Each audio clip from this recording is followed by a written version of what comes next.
Bonjour à tous, bienvenue à Boisvert Radio. Ce soir, c'est l'émission numéro 21 de la saison 2 de Boisvert Radio. Présentement, le hockey mineur est toujours en pause et dans le milieu, on attend avec impatience que le go soit donné.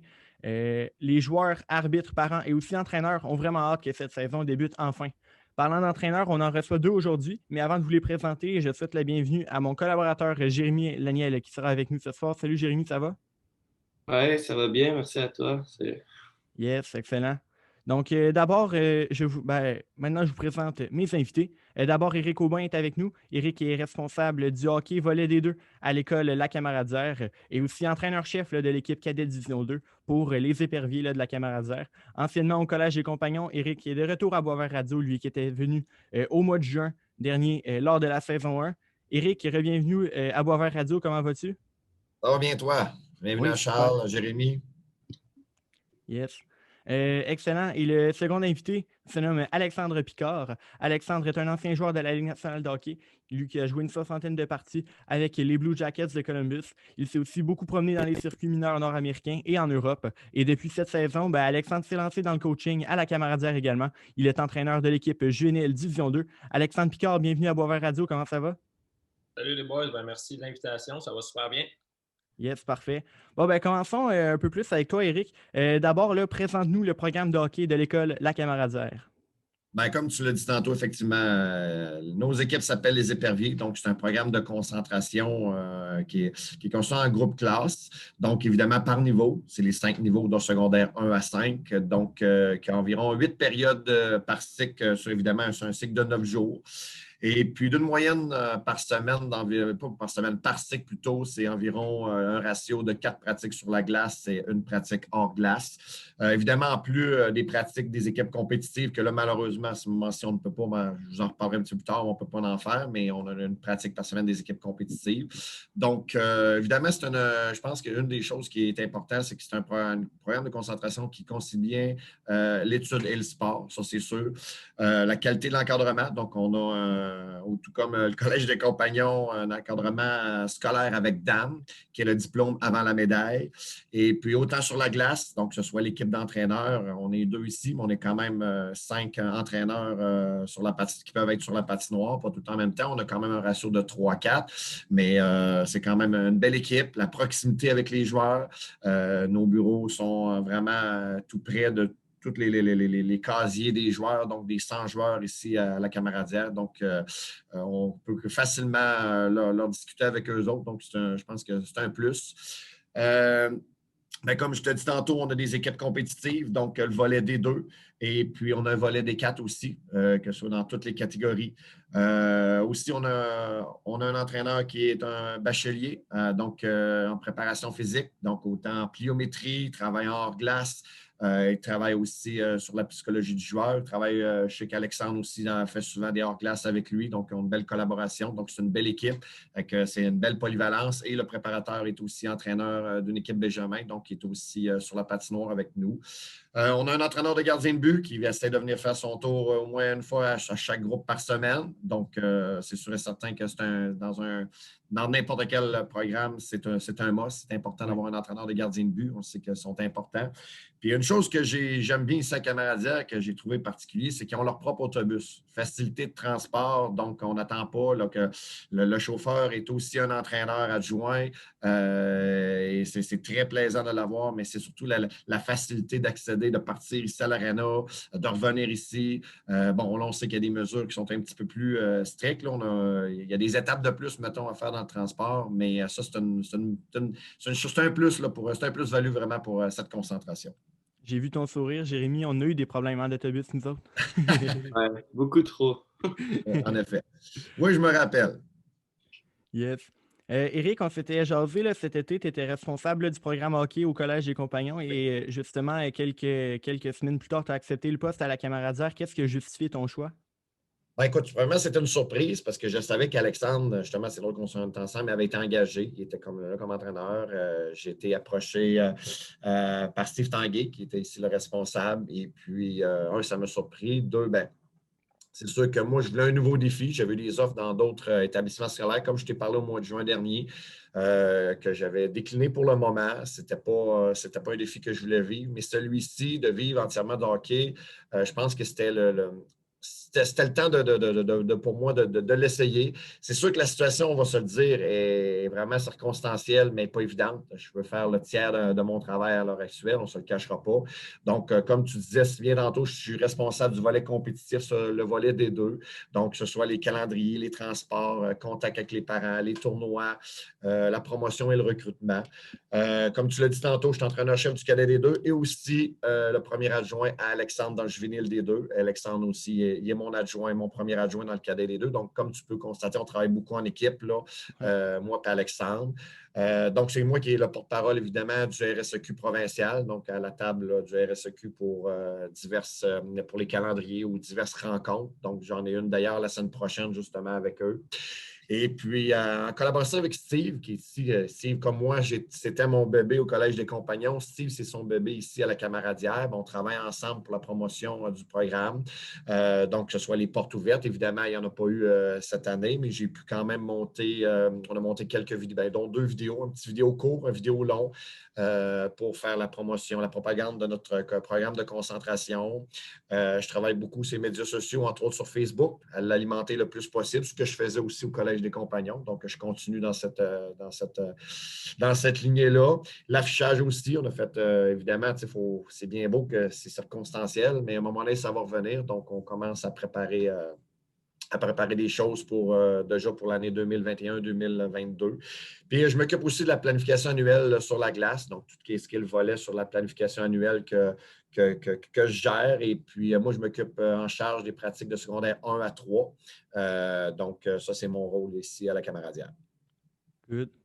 Parfait. Donc, avec la situation actuelle de toute la COVID et tout, c'est pas tout le monde qui peut jouer au hockey. Présentement, vous, à la Camaradière, en tant que sport-études, qu'est-ce que vous pouvez faire et qu'est-ce que vous envisagez pour le futur et le reste de la saison? Écoute, je te dirais que c'est très complexe. Là, on a eu déjà qu'avant les fêtes, on avait des mesures. On a encore restreint d'autres mesures à partir d'hier. On a eu une rencontre justement là-dessus la semaine passée suite à des consignes de Hockey Québec et des consignes ministérielles. C'est vraiment pas évident. Bon, pour le moment, c'est sûr qu'on a encore des entraînements sur la glace et hors glace, évidemment par groupe bulle. Donc, c'est juste les niveaux, c'est juste les secondaires 1, juste les 2, juste les 3, 4, 5. On ne se cachera pas que c'est quand même difficile avec les 3, 4, 5 parce qu'ils sont en hybride, soit une journée sur 2 en présentiel.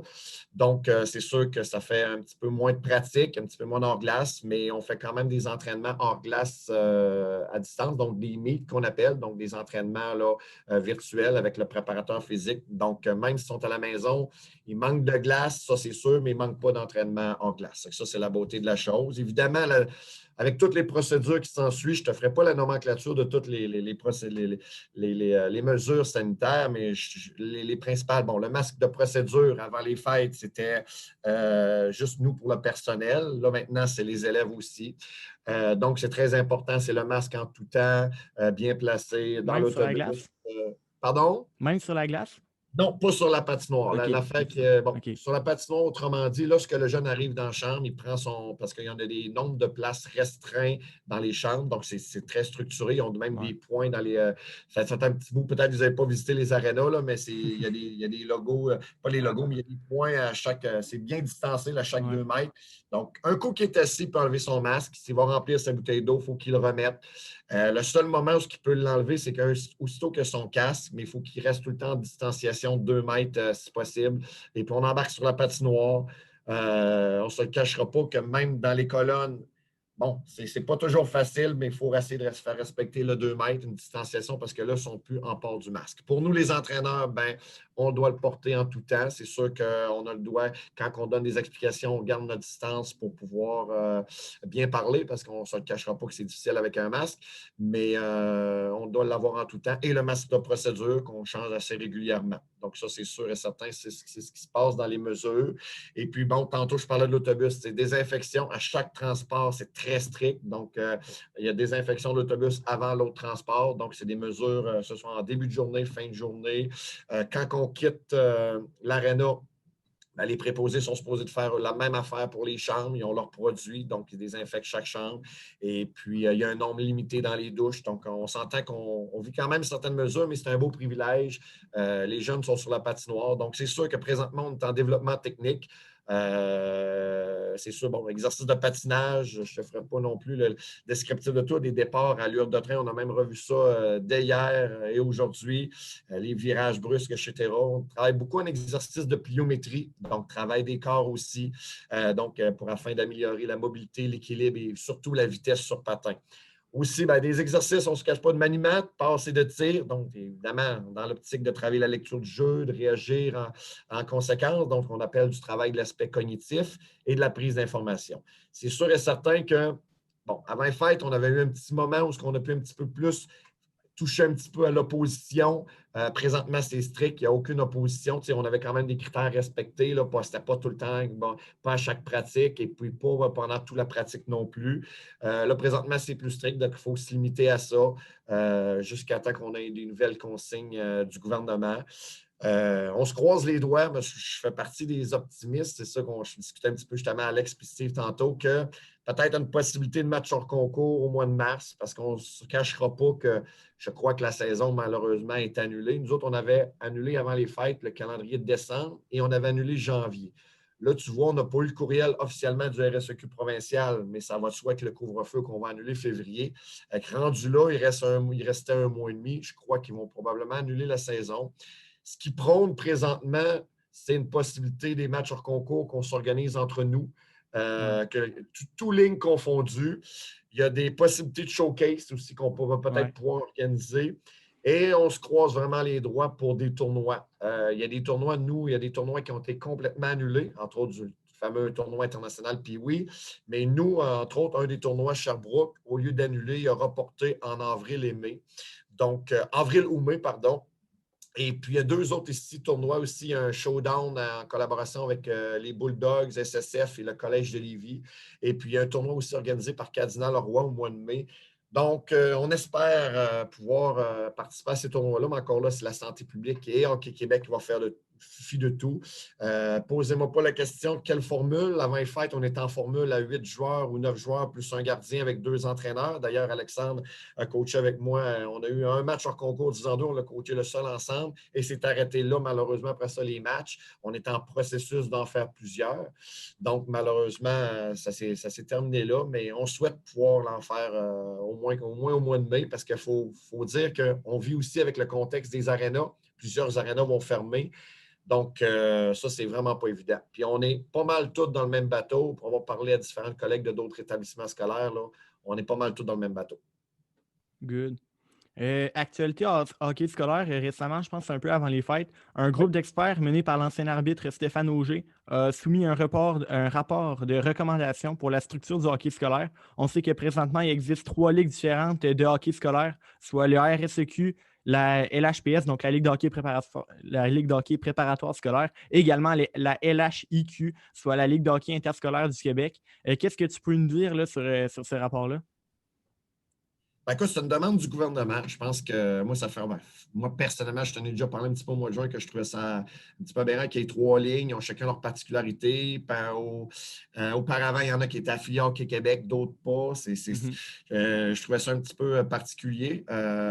Effectivement, comme tu dis, M. Auger, ça a été demandé par le gouvernement, M. Auger. Je ne sais pas, là, je vais citer les noms qui ont été dans. Tu sais, c'est pas n'importe qui est sous ce comité-là. Le comité était réuni de Stéphane Quintal, Dominique Ricard, Marc Denis, Stéphane Fizet et Martin Raymond. Alors, je pense qu'ils représentent toutes les sphères du monde du hockey et aussi de différentes personnes là, qui gravitent, que ce soit collégial, scolaire, secondaire, même des gens au point de vue professionnel. L'objectif, c'était de remettre l'élève athlète au centre des décisions. Ça, c'était vraiment l'objectif. Moi, je trouve que c'est un beau projet, l'unification de ces 3 ligues-là. Bon, OK, c'est sûr et certain que sans nommer aucune autre ligne, nous, on fait partie du RSEQ. Ça ne fait pas l'affaire de tout le monde. Je sais qu'il y a eu des contre-propositions. Par contre, ça vient quand même du gouvernement qui a demandé ça. Nous, présentement, notre position, la camaradière, c'est sûr qu'on est en accord avec le processus. parce que je pense que c'est juste du positif, puis principalement pour les jeunes, puis je l'ai dit tantôt, c'était ça l'objectif. Entre autres, on sait très bien que dans les lignes, ils peuvent viser à l'excellence au civil, mais là aussi, avec cette formule-là, est-ce que ça va être RSEQ qui va gérer? Est-ce que ça va être LHPS? Est-ce que ça va être LHQ? Je ne sais pas. Présentement, c'est sûr qu'il y avait une possibilité que ce soit la RSEQ, mais l'objectif, c'est qu'ils veulent que le jeune puisse avoir la possibilité d'aller à l'excellence, au scolaire aussi. Ça, c'est vraiment important pour... Donc, ça va faire... Puis, on ne se cachera pas aussi que plusieurs ligues, présentement, comme là, c'est drôle, malheureusement, c'est drôle, c'est pas drôle parce qu'on a arrêté malheureusement les matchs hors concours, là, mais on avait eu le droit juste avant de pouvoir jouer contre n'importe qui. Parce qu'au préalable, on n'a pas le droit de jouer contre une autre ligue à cause d'une fédération. Même si c'est la même fédération, c'est important de jouer des matchs en concours contre la RSEQ et non les autres ligues. Par contre, là, avec tout ce qui se passe, il faut essayer, il y a assez de gens qui se divisent aujourd'hui. Il faut s'unir. Donc, on a eu l'accord de faire des matchs. Puis, ils ont constaté que c'est sûr que les ligues aussi, bien, un D1 à quelque part n'est peut-être pas l'équivalent à l'HPS ou inversement, peut-être trop faible ou trop fort. Donc, ce qu'ils veulent en venir, c'est un D1 qui est provincial, un D2 qui est compétition. Donc, nous, ici, on a ce volet-là.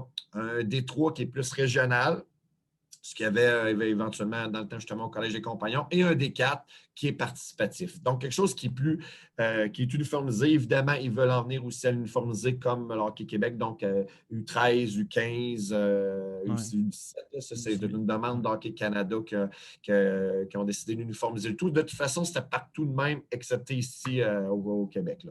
Donc, moi, je pense que ça pourrait être bien. Il reste encore du travail. L'optique était pour la saison 21-22. Je ne sais pas si ça va être réalisable à cause de la situation actuelle, mais je le souhaite. Que sincèrement, là, je suis persuadé qu'on est capable de s'entendre et d'avoir de belles ligues.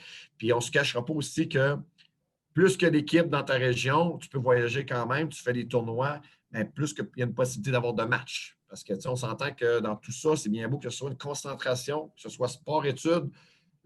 Les jeunes sont ici à l'école en premier lieu, puis après ça, c'est leur sport. Ça le dit, c'est très important, même si ça s'appelle sport-études, ils sont à l'école pour apprendre parce que c'est ça qui est important. Donc, allons voir la suite des choses dans le futur. Excellent. Alexandre, on est rendu à toi.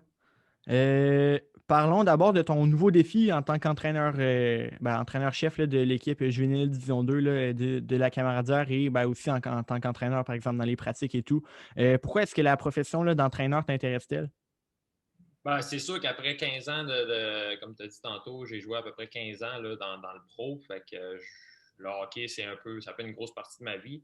Je voulais avoir un nouveau défi. Je savais que la Camaradière, il y avait un poste qui s'avait ouvert. Moi, en tant qu'élève, j'avais été là de secondaire 1 à secondaire 3.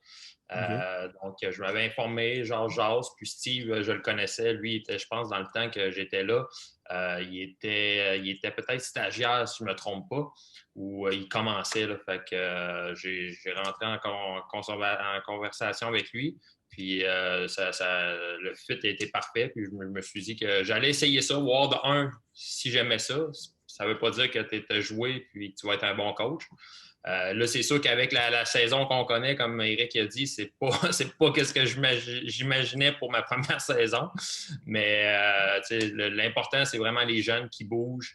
Puis on essaie de trouver des solutions. Tous les membres de la Camaradière, on essaie de trouver des solutions pour que les jeunes aient du fun, puis qu'on passe du bon temps, puis on s'améliore en même temps. Parfait. Donc, comment se passe ton apprentissage en tant que coach jusqu'à maintenant? Ouais, je pense que ça va bien. C'est sûr que là, pas de game puis tout ça, c'est un peu différent. On fait vraiment juste des pratiques. La plus grosse chose, c'est que c'est vraiment, moi, quand j'étais joueur, c'est absorber l'information. Là, tu la donnes. C'est un peu différent au début. Les premières semaines, ça a été une adaptation quand même assez importante. Mais après, tu commences à connaître les noms, tu commences à être plus, savoir comment de temps que tu fais les drills, puis savoir un peu, avoir le pouls des gars aussi. Fait qu'après, je te dirais 2-3 semaines, là, j'avais un peu plus le pouls de la situation. Parfait. Donc, comme mentionné dans l'intro, tu es un ancien joueur de la LNH. Donc, que retiens-tu de ta carrière de 67 parties dans la meilleure ligue de hockey du monde? Ouais, j'ai eu la chance de jouer, comme tu as dit, dans la meilleure ligue au monde. C'est quand même personne qui va m'enlever ça à jamais, c'est sûr et certain. C'est pas la carrière donc, que j'aurais aimé avoir quand je me suis fait repêcher en 2004. Je pensais pas jouer en juste 67 games dans le national. C'est sûr que j'ai eu beaucoup de choses qui étaient entre le point A et le point B. Il y a eu beaucoup de choses qui s'est passées, des blessures, des choses que tu ne contrôles pas nécessairement. Je regarde en arrière, j'ai eu la chance de vivre de ma passion pendant 15 ans. Tu me donnerais la chance de le refaire demain matin, puis donne-moi le contrat, je le signe. Good. Tu as joué beaucoup, en plus dans la Ligue nationale, tu as joué beaucoup également dans la Ligue américaine. Et même lors de la saison 2011-2012 avec les Admirals de Norfolk, tu as remporté les séries, donc la Coupe Calder. Et aussi, toi, personnellement, tu as mis la main sur le trophée Jack A. Butterfield remis au joueur le plus utile des séries, dans le fond, l'équivalent du trophée Conn Smythe pour la LNH. Raconte-moi, dans le fond, votre épopée là, cette année-là avec les Admirals. Ben, ça, c'est comme la meilleure saison de hockey de ma vie. On a eu une équipe, je crois qu'on avait gagné quasiment 30 games en ligne. Encore un record. Puis Wow. ça, c'est ça. Je pense pas que ça va se battre éventuellement. Quand on avait battu le record des Pingouins en 1992-93. Eux, je crois, je m'en souviens plus, je pense que c'était 21 ou 22 qu'on les a battus de quand même 8 games. Puis dans les séries, je crois qu'on avait gagné les 43 dernières games sur 46, on les avait gagnés. Wow. On avait une équipe incroyable, mais j'ai eu la chance cette année-là qui me donnait un peu la passion du coaching. C'est vraiment le coach que j'ai eu cette année-là. C'est un dénommé John Cooper. Oh. Maintenant avec le Lightning. Ouais. J'ai vu un peu, parce que dans ma carrière, j'ai eu des bons coachs, des très bons coachs. J'en ai eu dans mon livre à moi, des plus mauvais un peu. Mais John, c'était vraiment quelque chose. Sur la glace, hors de glace, il était capable de parler à chaque joueur, savoir qu'est-ce qui se passait dans leur tête. C'était un peu sur le même moule que j'essaie de me baser là, pour éventuellement être entraîneur. Good.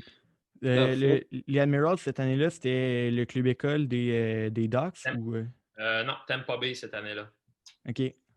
Ah, ben Ils oui, ont tout ouais, le je temps vois. eu, J'ai Tampa l'équipe sous les yeux, là, des Tyler Johnson, des Richard Panik, des Mark Barberio, André Palat. C'était une grosse équipe. Ouais, Goudas. On avait, en plus, c'est qu'est-ce qui est vraiment incroyable cette année-là, c'est que tous ces gars-là sont arrivés. Il y avait beaucoup de try-out, des essais comme ça, puis que c'est vraiment John Cooper qui les a fait éclore. Là.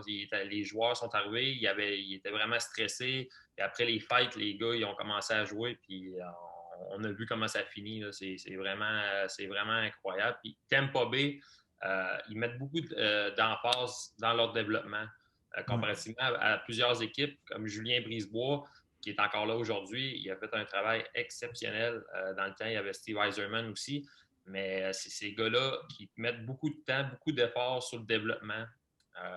C'est vraiment important parce que c'est le futur. Puis si tu ne mets pas d'efforts là-dedans, dans le national, tout passe par le repêchage. Maintenant, on le voit de plus en plus. Ouais. Parfait. Donc, en 2012, tu as pris le chemin de l'Europe. Tu as joué entre autres en Suisse, à Genève, également en République tchèque, en Russie, en Autriche. Quelles sont les différences majeures entre jouer au hockey en Amérique du Nord et jouer au hockey en Europe? Ben, pour le joueur de hockey, c'est sûr, c'est les patinoires. Moi, je suis arrivé en Suisse, les patinoires, c'est des patinoires olympiques. C'est quelque chose. Là. Tout le monde me disait qu'il va falloir que tu changes ta façon de jouer. C'est vrai, tout est plus loin, tu as plus de temps, tu as plus d'espace. Pour aller finir tes mises en échec, ça prend plus, plus de jus, comme on dit, plus de coups de patin. Mais un coup que tu as appris ça, la différence, je dirais que c'est vraiment la rapidité. Là-bas, le jeu physique est beaucoup moins. C'est beaucoup de joueurs qui sont à petit gabarit, mais qui sont vraiment rapides.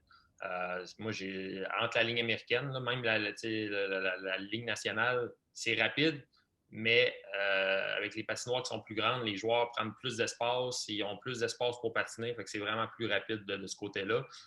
Sinon, la grosse différence, c'est aussi les fans. Là-bas, les Ouais. fans, c'est Toute l'ambiance. c'est un peu comme le soccer, là. Ils viennent avec leurs drapeaux, les feux d'artifice, les fumigènes. C'est spécial, là. C'est une ambiance que tu peux pas recréer ailleurs, là. Même au Centre Bell, c'est une belle ambiance, mais là-bas, c'est quand tu jouais à Berne devant 18 000 personnes, puis il y avait des feux d'artifice, puis tu avais de la misère à t'entendre parler, c'est quelque chose. Ouais. Puis en plus, toi, tu as gagné 2 fois la Coupe Spengler. Dans ces tournois-là, encore plus, l'ambiance doit être survoltée. Là, pour ceux qui ne connaissent pas la Coupe Spengler, là, c'est comme le tournoi européen qui regroupe là, les meilleures équipes justement en Europe. Et il y a toujours une équipe Canada qui est là. Et toi, avec Genève, tu l'as gagné à 2 reprises. Donc, justement, dans ces tournois-là, l'ambiance doit être encore plus énorme. Là. Oui, c'est vraiment un beau tournoi. Ça, la Coupe Spengler, c'est le plus vieux tournoi au monde, dans le fond, Ouais, au hockey.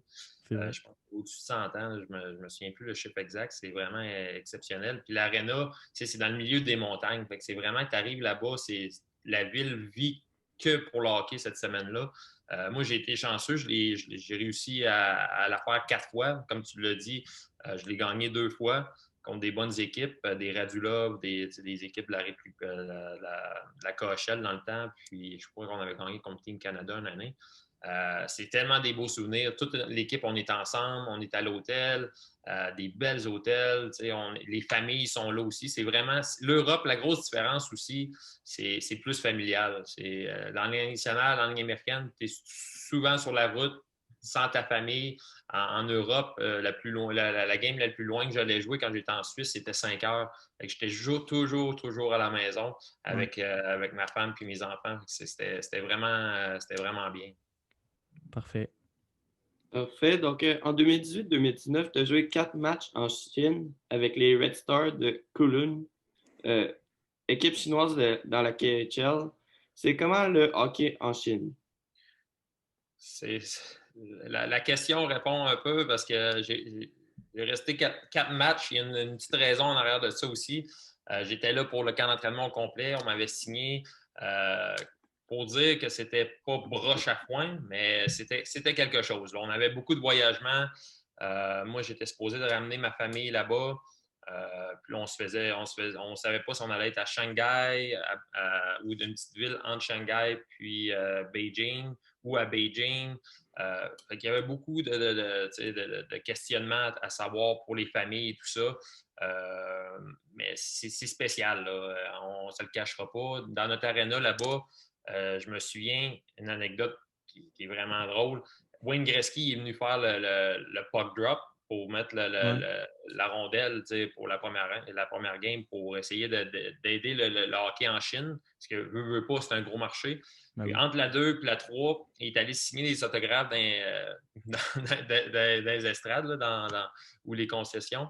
Puis il n'y a personne qui est allé le voir. Il n'y a personne Wow. qui le connaissait.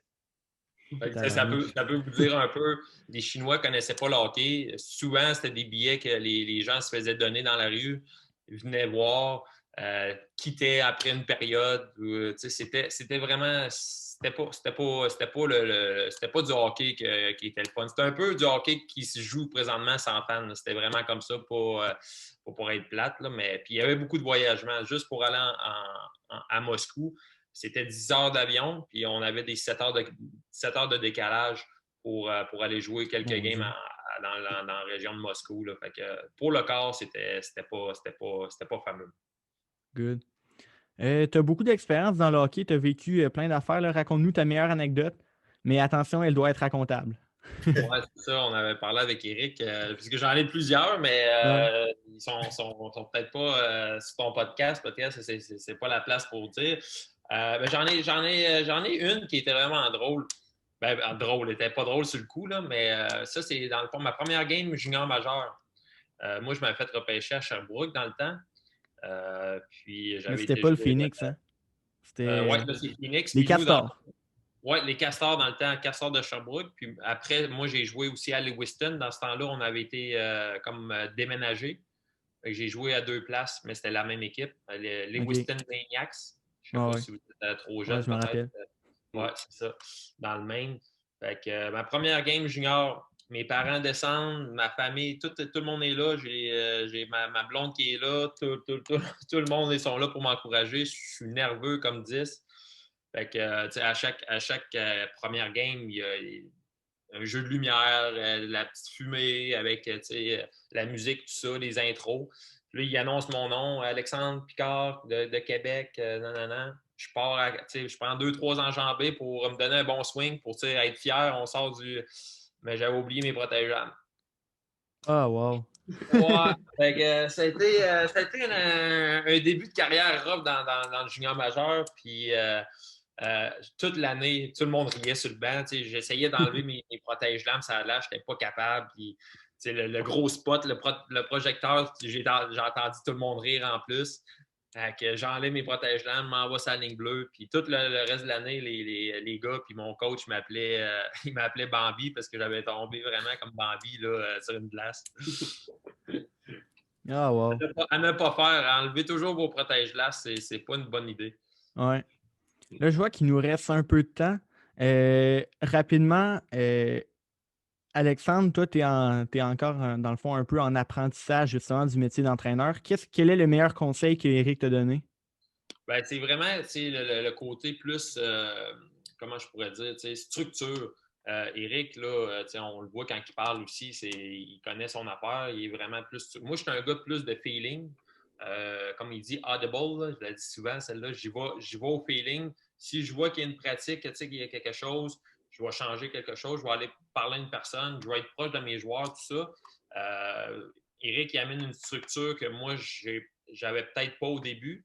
Puis, tu sais, comme j'ai dit à Steve cette année, moi, j'étais un éponge. Là, je prends tout. C'est sûr que là, cette année, on fait juste des pratiques, fait qu'on a plusieurs choses qui reviennent. Mais j'essaie d'absorber le plus que je peux. Eric, cette année, il est arrivé avec des feuilles au début, tout ça. Au début, je trouvais ça, ouais, j'étais là, ouais, je suis capable de coacher au hockey et tout ça. Mais tu sais, avec du recul, OK, là, c'est le fun. Là, je checkais ça, je disais, OK, cette semaine, je pourrais travailler ça, je pourrais travailler ci. En tant que joueur, tu ne penses pas à ces choses-là. Tu te le fais imposer. Si tu y vas, puis tu fais tes choses, puis tu vas de l'avant. Mais en étant entraîneur, tu as beaucoup plus de responsabilités. Puis Eric, il m'amène une structure comme ça que j'apprécie vraiment cette année, là, surtout à mes débuts comme ça. Puis je vais pouvoir mettre ça dans mon sac à dos de bagages. Good. Et Et si je toi? peux ajouter, Ben, Charles, ça, si je j'allais te peux demander quelle est la meilleure qualité d'Alexandre comme entraîneur. on ne se cachera pas que son expérience, c'est indéniable. Là. C'est important pour une concentration hockey. Puis je suis persuadé qu'il y en a plusieurs concentrations qui aimeraient avoir quelqu'un qui a joué pro. Comme on l'a dit tantôt, ce n'est pas le nombre de matchs, c'est son expérience. J'ai joué 15 ans pro. Oui. Il amène beaucoup de vécu. Puis autant même, comme bon, vous le savez, ça fait au-dessus de 25 ans, je suis dans le milieu du coaching, ça va faire bientôt 30 ans. On apprend à jaser. C'est le fun de comprendre certaines choses qui est vraiment. Il n'est pas une petite fois, je disais, c'est sûr que. Il y avait un système, il dit bon, on va amener ça, parfait, c'est super, c'est vraiment. Est-ce que maintenant c'est de l'assimiler au niveau de jeu auquel on fait notre réalité est? C'est plus ça qu'on a à jaser, puis c'est le fun aussi, c'est d'en débattre, c'est pas juste il faut faire ça. C'est d'en débattre, c'est d'en discuter. Moi, il m'a parlé de structure. Ben, moi, je pense que c'est de l'expérience. Puis, tu sais, ça reste qu'il a fait des camps pro. J'en ai pas fait. J'ai joué jusqu'à senior, tout simplement. Puis, ça paraît aussi pas juste dans sa façon de patiner, parce que c'est un excellent joueur de hockey, mais tout le background qu'il peut emmener. Puis, moi, je pensais que déjà que je disais beaucoup de termes en anglais. Là, je vois avec Alex, justement, qui est assez long parce qu'il y a beaucoup, énormément, presque tous ces termes sont en anglais. Donc, j'en apprends. Il y en a des fois comme moi, on essaie de les traduire parce qu'il faut doser, parce qu'on sait que le hockey, on ne se le cachera pas. Là, c'est facile à dire des termes anglais, puis bon, c'est sûr et certain. Oui. Malheureusement, il y a certains que pour les jeunes, surtout secondaire 1 et 2, il faut faire attention. Il faut juste avoir un certain équilibre. Ce qu'une chose aussi qu'Alex s'occupe, moi, tantôt, je parlais que j'étais en charge des pratiques de secondaire 1, 2, 3. Alex est en charge des pratiques secondaires 4 et 5. Donc, c'est quand même deux niveaux très importants. Oui, on aurait les pratiques d'équipe du son juvénile des deux, mais on s'entend que là, pour l'instant, ce n'est pas la réalité, là, mais c'est lui qui est réellement en charge des 4-5, puis on en discute. Puis comme moi, je donne des ateliers, il me donne des ateliers. C'est le travail d'équipe. Parce que même aujourd'hui, on parlait encore d'anecdotes de joueurs, puis il me disait justement certaines choses justement qu'il ne pouvait pas qu'il n'aurait pas pu dire, puis je le comprends, mais c'est le fun d'échanger. Je vais être honnête avec vous autres, ça n'a pas de prix. Là. Ça n'a pas de prix, c'est le fun, c'est plaisant. Puis moi, je sais qu'il ne reste pas beaucoup de temps, mais je vais juste. Oui. Je vais être honnête avec vous, j'ai coaché avec lui. Il a coaché son premier match, ses 2 premiers matchs, c'était comme 2 courts mini-matchs, 2 matchs de 3 périodes de minutes. Et j'ai vu l'étincelle dans ses yeux, puis il dit hey, on arrête là. Je l'ai vu, c'est tabarnouche, go. Puis on avait booké plusieurs fins de semaine avant que le gouvernement en décide autrement. Puis je sais qu'il veut apprendre, puis il va être motivé. Puis quand on va arriver, on appelle ça en jargon, on parle anglais, gameplay, bien, je sais que je ne suis pas inquiet parce que il a joué, mais c'est de s'adapter. Puis oui, je pense que, comme tu dis, avec une structure, c'est toujours plus facile, mais je ne suis pas inquiet. On a tous hâte, j'en parlais encore avant les fêtes, on a tous hâte de pouvoir le vivre. Puis moi, j'ai hâte de le vivre avec lui, parce que comme vous savez, on s'échange. Il prend les défenseurs dans mon équipe cadet, je prends les défenseurs avec lui, on discute des systèmes de jeu. Donc, reste le temps, mais je suis persuadé qu'il va triper à long terme, ça c'est sûr et certain. Excellent. Éric Aubin, Alexandre Picard, merci beaucoup d'avoir accepté mon invitation et d'être venu à Boisvert Radio cette semaine. Merci à toi. J'apprécie sincèrement de revenir des anciens élèves, c'est toujours plaisant. Donc, salut Jérémy, salut Charles. Je suis vraiment content de vous reparler une autre fois. Excellent. Donc, je vous souhaite à tous les deux une très belle saison avec les éperviers de la Camaradière lorsque ça va débuter. Jérémy, merci beaucoup d'avoir été là. Toujours un plaisir de faire des podcasts avec toi. Ouais, merci de m'avoir. Merci à vous aussi, chers auditeurs, d'avoir été à l'écoute ce soir. Je vous invite à suivre Boisvert Radio sur Facebook et Instagram. Et sur ce, je vous dis à la semaine prochaine pour une nouvelle émission à Boisvert Radio.